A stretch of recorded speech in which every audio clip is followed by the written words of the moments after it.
अस्सलामुअलैकुम। मेरा नाम वसीम अब्बास है और मेरे चैनल का नाम है basics of statistics and economics. आज की जो हमारी वीडियो है वो स्टैटिस्टिक्स के बारे में है।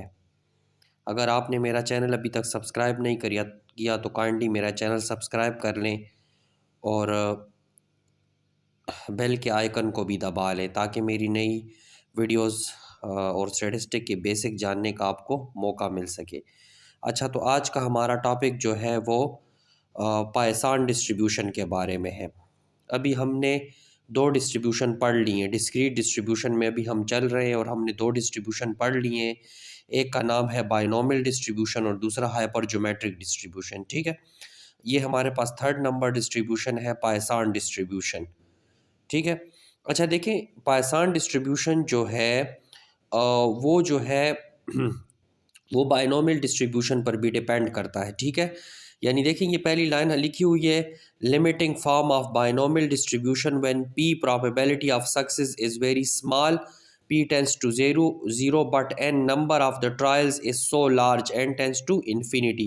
यानी बायनोमियल डिस्ट्रीब्यूशन के अंदर जब आपके पास प्रोबेबिलिटी ऑफ सक्सेस जो p है, प्रोबेबिलिटी ऑफ सक्सेस बायनोमियल में आप ऑलरेडी सीख चुके हैं कि p क्या है, आपके पास प्रोबेबिलिटी ऑफ सक्सेस है।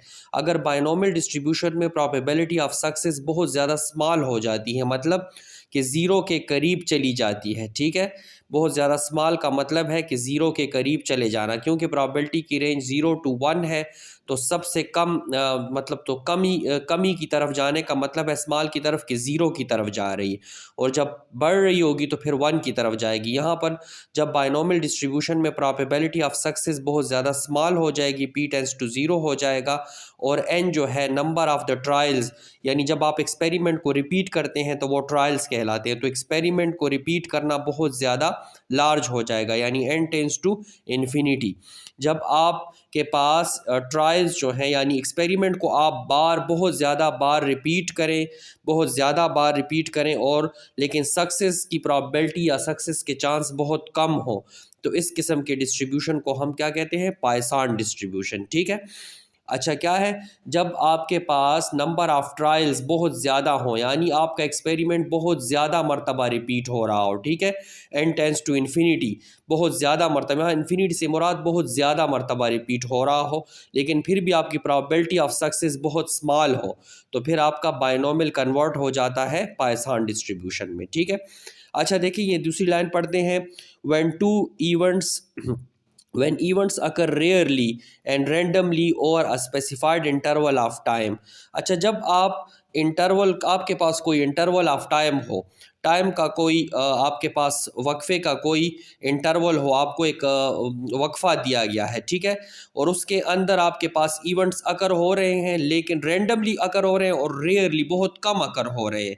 किसी स्पेसिफिक टाइम में, टाइम इंटरवल में आपके पास इवेंट जो है वो रेंडमली अकर हो और बहुत रेयरली, बहुत कम अकर हो, तो उसको हम क्या कहते हैं, पायसान डिस्ट्रीब्यूशन। वही बात हो गई, देखिए कोई लेंथ ले लें, टाइम की कोई लेंथ ले लें, साल ले लें, महीना ले लें, एक दिन ले लें, और उसमें कोई स्पेसिफिक इवेंट आप जो है उसको स्टडी करें, और वो इवेंट बहुत, उसके आने के चांस बहुत कम हो। ठीक है, वो इवेंट जो है बहुत रेयरली अकर हो उस इंटरवल के अंदर, वो एक साल के अंदर, वो एक महीने के अंदर, या एक घंटे के अंदर, बहुत कम तादाद में उसके आने का चांस बहुत कम हो, प्रॉबिलिटी बहुत कम हो। ठीक है, उस इंटरवल के अंदर, तो उसको कहते हैं पायसान डिस्ट्रीब्यूशन। जैसे एग्जांपल्स हमने दी हैं, the number of the deaths पर हॉर्स किक्स पर ईयर।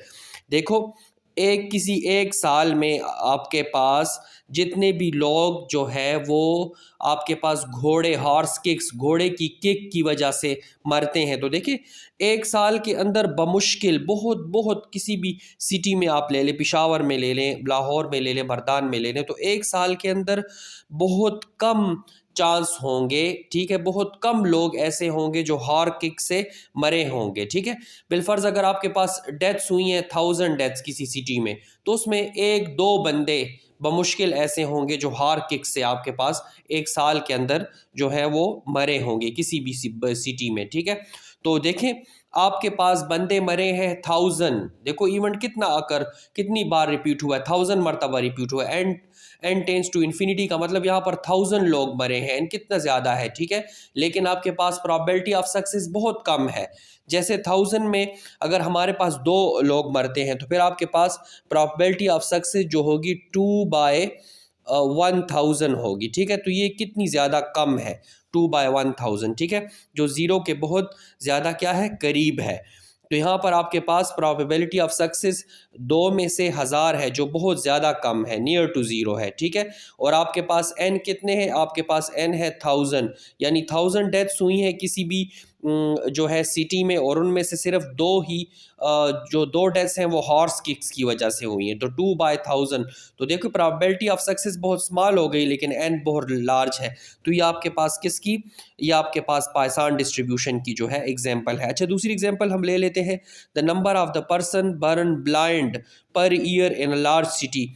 किसी भी बड़े शहर में, कराची में, लाहौर में, पेशावर में, किसी भी बड़े शहर में जो number of the blind person burn, ऐसे बंदे जो बाय बर्थ, ऐसे बच्चे जो बाय बर्थ ब्लाइंड होते हैं, वो कितने पैदा होते हैं किसी सिटी में, किसी ईयर में, ठीक है।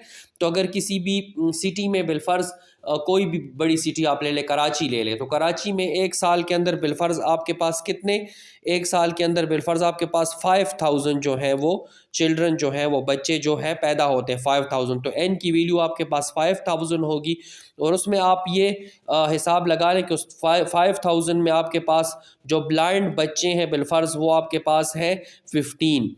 उस 5000 में 15 ऐसे बच्चे हैं जो ब्लाइंड हैं, तो 5000 में 15 की प्रोबेबिलिटी जो है वो बहुत कम होगी, ठीक है। तो किसी भी सिटी में अगर 5000 बर्थ हुई हैं तो उनमें से 15 ऐसे बच्चे हैं जो बाय बर्थ ब्लाइंड थे। तो देखिए पी की चांस 5000 में से आपके पास सिर्फ 15 सक्सेस हैं, ठीक है। तो यहाँ पर सक्सेस की प्रोबेबिलिटी बहुत कम है। तो इस किस्म के डिस्ट्रीब्यूशंस या इस किस्म के जो प्रैक्टिकल सिचुएशंस होती हैं उसको बायनॉमियल डिस्ट्रीब्यूशन से डील किया जाता है। अच्छा, तीसरी एग्जांपल है the number of the typing errors पर पेज इन अ बुक। कोई भी बुक आप उठा लें, उसमें आप किसी भी पेज में आप अगर टाइपिंग एरर देखें, ठीक है, प्रिंटिंग एरर या टाइपिंग एरर, तो आप देखें तो वो ना होने के बराबर होंगी, बिल्कुल कम होंगी, ठीक है, किसी भी पेज में। तो आपको बहुत मुश्किल से कोई टाइपिंग एरर किसी पेज में मिलेगी, ठीक है। तो ये भी आपके पास रेयर इवेंट है, क्योंकि टाइपिंग एरर की चांस बहुत ज़्यादा किसी भी पेज में बहुत ज़्यादा कम है। यानी किसी पेज में अगर आपके पास 1000 वर्ड्स हैं, 1000 वर्ड में से अगर आपके पास एक वर्ड जो है वो ऐसा है जो जिसमें आपको टाइपिंग एरर नज़र आ रही, तो 1/1000, तो प्रोबेबिलिटी बहुत स्मॉल हो जाएगी। तो इस किस्म के सिचुएशंस जब आ जाएं तो ये हम पाइसान डिस्ट्रीब्यूशन के साथ डील करते हैं। अच्छा, it is also called law of small numbers. Poisson distribution को आप लॉ ऑफ स्मॉल नंबर्स भी कह सकते हैं, क्योंकि इसमें सक्सेस के चांस इंतहाई स्मॉल होते हैं। जैसे आपने देख लिया कि आपके पास 1000 में से 2 थे, यहाँ पर आपके पास 5000 में से 15 थे, तो आपके सक्सेस के चांस बहुत स्मॉल होते हैं, इसलिए इसको लॉ ऑफ स्मॉल नंबर्स कहते हैं। अच्छा, सेकंड, इसको रेयर इवेंट डिस्ट्रीब्यूशन भी कहा जाता है। जैसे देखें ना, हॉर्स किक्स के जितने लोग मरते हैं ये रेयर इवेंट है, या जितने भी ब्लाइंड पर्सन जो होते हैं वो बाय बर्थ पैदा होते हैं वो बहुत कम होते हैं, बहुत रेयर होते हैं, ठीक है। जैसे टाइपिंग एरर किसी पेज में का होना बहुत कम है, ये रेयर है, तो इसलिए इसको रेयर इवेंट डिस्ट्रीब्यूशन भी कहा जाता है, ठीक है। अच्छा, तो अब इसकी पैरामीटर्स की तरफ आ जाते हैं। तो पाइसान डिस्ट्रीब्यूशन का आपके पास सिर्फ एक ही पैरामीटर है और वो है म्यू। म्यू पाइसान डिस्ट्रीब्यूशन का एक ही पैरामीटर है और वो है म्यू। इसका पीडीएफ जो है प्रोबेबिलिटी डेंसिटी फंक्शन, वो आपके पास म्यू पावर एक्स ई पावर माइनस म्यू और एक्स फैक्टोरियल के बराबर है, ठीक है। तो ई जो है वो तो आपके पास एक्सपोनेंट है, उसकी अपनी वैल्यू, ये कांस्टेंट वैल्यू है। म्यू जो है वो इसका पैरामीटर है, और एक्स जो होता है वो नंबर ऑफ सक्सेस होता है, और इसका जो आपके पास रेंज है वो 0 से लेकर पॉजिटिव इन्फिनिटी। तो इसमें फिर नेगेटिव वैल्यू आपके पास नहीं होगी, ठीक है। इसमें से इवेंट के अकर हो या नो अकर ही नहीं होगा, या एक अकर होगा या 2, तो ये इसका क्या है, ये इसकी रेंज है। अच्छा, ये ऐसा डिस्ट्रीब्यूशन है डिस्क्रीट में वाहिद डिस्ट्रीब्यूशन जिसका मीन और वेरिएंस जो है वो सेम है। पाइसान डिस्ट्रीब्यूशन एक ऐसा डिस्ट्रीब्यूशन है जिसका मीन और वेरिएंस जो है वो सेम है। ये डिस्क्रीट डिस्ट्रीब्यूशन में वाहिद डिस्ट्रीब्यूशन है जिसका मीन और वेरिएंस सेम, और उसका मीन और वेरिएंस किसके बराबर है, म्यू के बराबर है, ठीक है। तो म्यू इसका पैरामीटर भी है और म्यू इसका मीन भी है और वेरिएंस भी है, ठीक है। और अगर हम इसकी स्टैंडर्ड डेविएशन लेना चाहें तो आपको पता है कि स्टैंडर्ड डेविएशन जो होती है वो आपके पास म्यू का क्या हो जाएगा, अंडर रूट, यानी वेरिएंस का जब हम अंडर रूट ले लेते हैं तो वो स्टैंडर्ड डिविएशन बन जाएगी। ठीक है, तो पाइसान डिस्ट्रीब्यूशन वाहिद डिस्ट्रीब्यूशन है जिसका मीन और वेरिएंस जो है वो बराबर है और वो म्यू के बराबर है। ठीक है, अच्छा, तो उम्मीद है आपको पाइसान डिस्ट्रीब्यूशन की समझ आ गई होगी। अगर किसी भी पॉइंट में कोई मसला हो तो कमेंट में पूछ लें। अस्सलाम वालेकुम।